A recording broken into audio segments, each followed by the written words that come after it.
a strong belief among police that accused cop killer Dezi Freeman could be dead. Detectives say there is no current evidence that he is still alive, but they say they are not ruling anything out. It comes as investigators zero in on reports of a single gunshot heard by locals about an hour after Freeman's deadly attack on police. For more, we are joined by Tim Watson-Munro, criminal psychologist, live in Melbourne. Good morning to you. Does this surprise you that police now think he is probably dead? No, it's been August that the double murder occurred, an attempted murder on a third person. There's been no sighting of Freeman.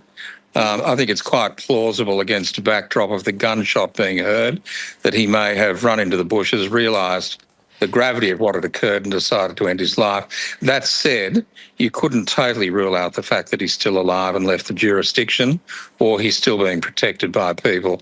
But I think on the balance of probability, it's more likely now that he's deceased. It sounds like that's what police are saying. So they talk about this single gunshot that was heard by locals 90 minutes to 2 hours after the deaths of those police officers on that property. Is that something that was reported to police by the sound of it at the time and they've always been investigating it? Because it feels like we're just hearing about that.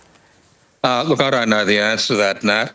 I would be disappointed if the police have been sitting on this for so long. It may be a recent development. I would have thought, without criticising Vic Pol, they do a great job, that if they were across this information, the public might have been informed before now. So it sounds like this is new information we're just hearing about, that someone heard a gunshot not long after those deaths and they've just reported it. Well, that may well be the case, and who knows why that's the case. Maybe they're hoping that Dezi is still alive. They may know Dezi. Maybe there's an attitude in some in the community that they don't necessarily want to assist with the investigation. But I think the timing, as you point out, is critical. If they've known about it for a while, perhaps we should have known about it in the public for a while. If it's new information, who knows?